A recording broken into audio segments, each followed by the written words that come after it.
Adriana Degba du Forum Développement Durable 2025 en partenariat avec RCF Alsace. Bonjour, bienvenue. J'accueille aujourd'hui Jean-François Dufresne. Bonjour. Vous êtes l'ancien directeur général du groupe Andros et surtout l'actuel président de l'association Vivre et Travailler Autrement. Oui, tout cela est exact. Merci d'être là. En face de vous, Antoine de Rivry, bonjour. Bonjour. Vous êtes chef de projet pour les Cafés Joyeux, donc des cafés qui forment et emploient des personnes en situation de handicap cognitif ou mentaux, en particulier des personnes porteuses de trisomie 21 ou d'autisme. C'est ça ? C'est ça, absolument. Vous avez tous les deux un très grand point commun, c'est d'œuvrer à l'intégration des personnes porteuses de handicap dans les entreprises. Et c'est ce dont on va parler aujourd'hui, sans surprise évidemment. Jean-François Dufresne, l'inclusion a pour vous un écho tout à fait personnel d'abord, puisque vous avez commencé avec votre fils Luc, qui est autiste sévère, comme on dit. Absolument. À ses 20 ans, on vous a suggéré de l'amener dans un foyer d'accueil médicalisé et vous avez préféré le faire entrer dans votre entreprise à ce moment-là, donc Andros. Comment ça s'est passé ? Ça n'a pas été le premier que j'ai engagé dans l'entreprise Andros, mais ça a été un des premiers, clairement, et c'est en pensant à lui que j'ai monté un dispositif expérimental. Parce que de toute façon, personne n'y croyait. Il s'agit de vrais autistes sévères, tous à orientation femme ou masse. Alors les gens qui ne savent pas ce que ça veut dire, c'est foyer d'accueil médicalisé, maison d'accueil spécialisée. Ce sont tous des handicapés à au moins 80%. Et ce sont tous des personnes très lourdement handicapées dont on disait à l'époque qu'ils étaient inemployables. Et vous avez prouvé que c'est totalement faux. Écoutez, la différence, c'est que dans les entreprises, on tente. On le tente, on essaye. Et puis si on échoue, c'est pas grave. Comme on n'échoue pas, on apprend. En France, 3,3 millions de personnes sont reconnues administrativement comme handicapées. Moins de la moitié sont employées. Pourtant, employer des personnes en situation de handicap, c'est une obligation pour les entreprises d'au moins 20 salariés dans une proportion de 6% de leur effectif total. Les entreprises bénéficient d'aides financières pour faciliter l'accueil des personnes handicapées. Et si elles ne respectent pas cette loi, elles sont obligées de payer des contributions à l'URSSAF, par exemple. Alors, qu'est-ce qui freine les entreprises à embaucher des personnes handicapées ? Quels sont les arguments qui reviennent ? Qu'est-ce qu'on vous dit ? Ce n'est pas en mettant des prunes aux entreprises pour leur dire « vous n'avez pas engagé de personnes handicapées ». Parce que moi, j'en ai engagé beaucoup des personnes. Est-ce que j'engagerais une personne handicapée parce que j'en aurais pas besoin ou parce qu'elle n'aurait pas les compétences que je recherche ? Qu'est-ce qu'on recherche lorsqu'on est dans une entreprise ? On recherche à faire rentrer des gens compétents pour créer un collectif de travail justement efficace. Le fait de payer une prune à la GFIP n'a jamais été une raison pour une entreprise d'engager une personne handicapée. Ce n'est pas vrai. Et d'ailleurs, il y a des entreprises dont l'activité permet d'engager beaucoup de personnes handicapées. Les Cafés Joyeux, ils ont été construits comme ça, pour pouvoir engager beaucoup de personnes. Eux, ils remplissent largement leur quota des 6%.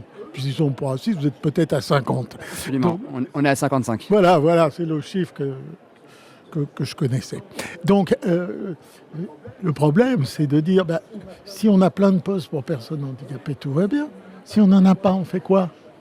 On paye. Alors, ça amuse beaucoup nos dirigeants de mettre des prunes aux entreprises qui ne respectent pas leurs instructions.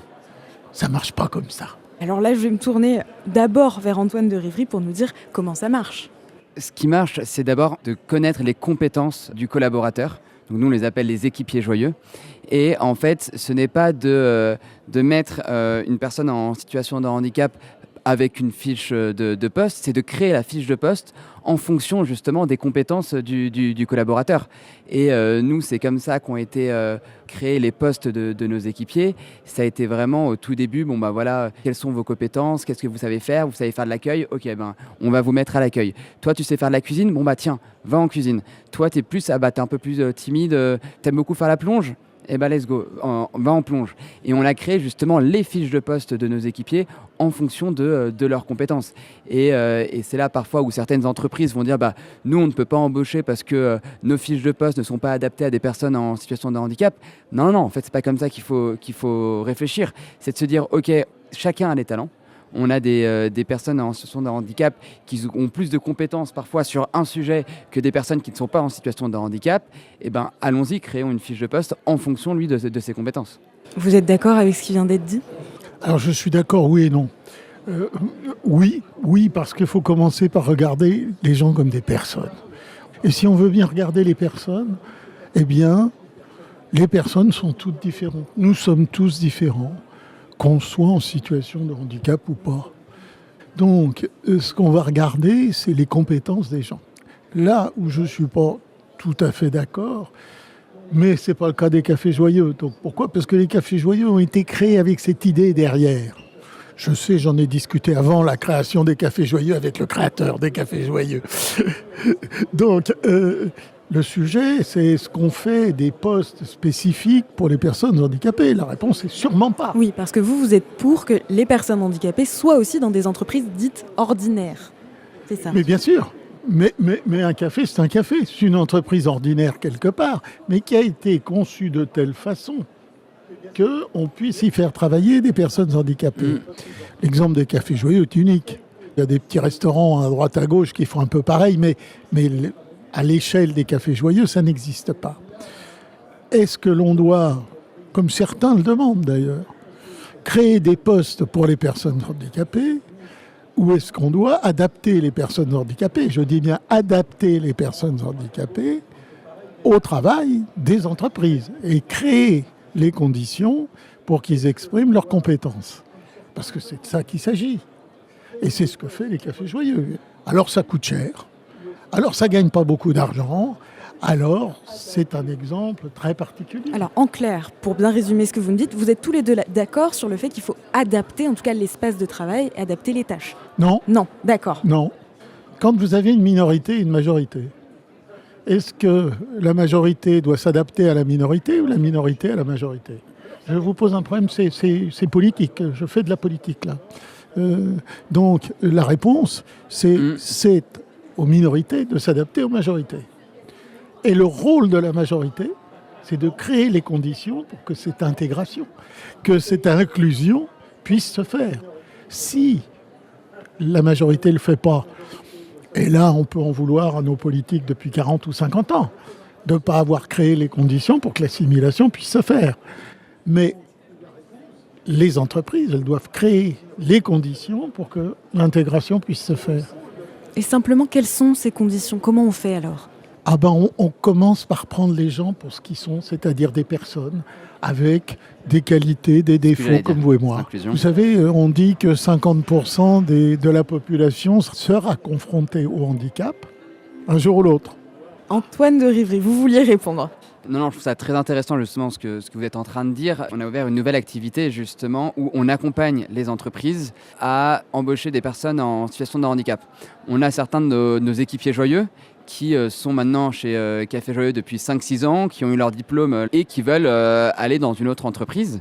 Et justement, on est en train de développer, c'est ce qu'on appelle l'envol, d'accompagner nos équipiers, ceux qui sont intérieurs à Café Joyeux et aussi des personnes en situation de handicap extérieures qui veulent un peu une passerelle pour intégrer une entreprise ordinaire. Justement, on est en train de développer ça et ça passe aussi par la formation et la sensibilisation d'entreprise. Je ne sais pas si vous serez d'accord avec moi, mais ça aussi, il y a beaucoup de freins de la part des entreprises qui ne connaissent pas justement, on va dire, au-delà du monde du handicap, ce qu'est de travailler avec une personne en situation de handicap. Et ils ont l'impression que c'est hyper compliqué et que c'est impossible. Pour avoir été manager d'un café joyeux et pour avoir supervisé une dizaine de cafés joyeux en France, je peux vous assurer que c'est limite plus simple de manager des personnes en situation de handicap que des collaborateurs qui ne sont pas en situation de handicap. Vous avez un exemple pour qu'on se fasse une idée, pour que les personnes qui nous écoutent aient une idée concrète de ce que ça veut dire de manager des personnes en situation de handicap ? En fait, qu'est-ce qui est différent ou à quoi est-ce qu'il faut penser qui peut paraître tout bête ? Parfois, réexpliquer de manière différente une consigne. On peut la dire d'une telle manière si la personne en face ne l'a pas comprise. C'est pas forcément qu'elle ne comprend pas, c'est peut-être nous qui nous sommes mal exprimés et nous ne sommes pas adaptés parfois à sa compréhension. Donc ça va être de l'expliquer d'une manière différente, aussi de montrer l'exemple, de lui montrer comment faire. Cette assiette, il faut la servir par exemple par la droite. Je vais te montrer comment on fait ? La table, ça se dresse de telle manière, les verres, on les essuie pour pas qu'il y ait de traces de doigts, et c'est prendre le temps et être clair. Parfois, on va dire « ouais, mais cette personne ne comprend pas. Ok, pourquoi elle ne comprend pas ?» Je lui ai dit « va amener cette assiette à cette table. Quand tu reviens, tu débarrasses cette table, tu demandes à l'autre table qui est derrière, est-ce que tout se passe bien ?» En fait, il y a beaucoup trop d'informations à la minute, donc il faut être clair. Est-ce que dans un premier temps, tu peux aller servir cette table ? Ok, une fois que l'équipier revient, est-ce qu'il y a des tables à débarrasser ? Oui, lesquelles ? Ok, super, tu peux y aller. En fait, c'est donner des consignes claires, précises, et pas 36 000 informations en même temps. Ce que je comprends, que tous les deux, sur le point sur lequel vous êtes d'accord, c'est qu'il faut accompagner les entreprises, en tout cas. Absolument, mais c'est un grand impensé des politiques publiques. Il n'y a pas d'argent pour accompagner les entreprises. Donc, quand on veut faire ça à grande échelle, ça devient très compliqué. Vous allez avoir ce problème, parce que qui va financer l'envol ? Je sais, j'ai le même. Donc, on a ce problème qui est qu'on va soutenir les personnes, on va éventuellement trouver des incentives pour l'entreprise, mais très limités. Mais si on veut faire le boulot de mise en place des dispositifs pour que ça marche dans les entreprises, c'est un gros travail. Et ça coûte de l'argent. Je vous ai trouvé un autre point commun, peut-être on va y arriver. Tous les deux, vous valorisez les CDI pour les personnes handicapées. C'est-à-dire, par exemple, dans les cafés joyeux, les équipiers démarrent par un stage d'1 à 2 mois, c'est ça, puis sont embauchés en CDI. Donc il ne s'agit pas seulement de les embaucher, il ne s'agit pas seulement d'adapter les entreprises ou de les accompagner pour pouvoir embaucher des personnes handicapées, il s'agit aussi d'offrir des postes stables. Pourquoi c'est important ? Pour nous, Café Joyeux, l'objectif, c'est vraiment de former nos équipiers. C'est bien de les embaucher, mais c'est de les former pour qu'ils puissent exprimer leurs compétences et les faire monter en compétences. Et parce que l'objectif, c'est aussi de se dire, nous, on te forme, mais si tu veux aller travailler dans une autre entreprise, l'objectif, c'est que tu puisses avoir les compétences et que tu puisses y aller. Et arriver en disant, moi, je vais aller travailler dans votre restaurant. Vous allez peut-être dire que je ne suis pas capable, mais regardez, j'ai un diplôme qui est reconnu par l'État. Alors ça, on insiste bien parce qu'il est reconnu par l'État et la plupart des jurys ne sont pas forcément au courant que les personnes sont en situation de handicap quand ils vont leur faire passer justement le diplôme jusqu'au moment jusqu'au moment de l'examen. Et en fait, c'est de pouvoir donner la chance à ces personnes de pouvoir aller dans d'autres entreprises après. Et qui ne se disent pas, moi je suis bien chez Café Joyeux, je veux absolument rester chez Café Joyeux toute ma vie. Non, si tu veux aller dans une autre entreprise, nous on est là aussi pour t'aider et t'accompagner. Jean-François Dufresne. Pour moi, le droit commun doit s'appliquer à tous. Le problème, c'est qu'on veut absolument créer des droits pour les personnes handicapées. Ça n'a aucun sens, c'est de l'exclusion. Moi, je suis un ennemi farouche de l'exclusion. Alors, je ne dis pas que dans certains cas extrêmes, il n'y en ait pas besoin, mais le problème, c'est est-ce qu'on respecte les personnes ? Et pour les respecter, il faut leur donner des diplômes, il faut leur donner des CDI comme tout le monde. Et après, les conséquences, c'est que si ça ne se passe pas bien en CDI, on les vire. J'aime bien dire ça. Oui, il faut virer les handicapés qui ne travaillent pas bien. Parce que s'ils ne travaillent pas bien, il faut d'abord essayer de trouver d'autres solutions. Il faut d'abord faire le boulot qu'on doit faire avec n'importe quelle personne.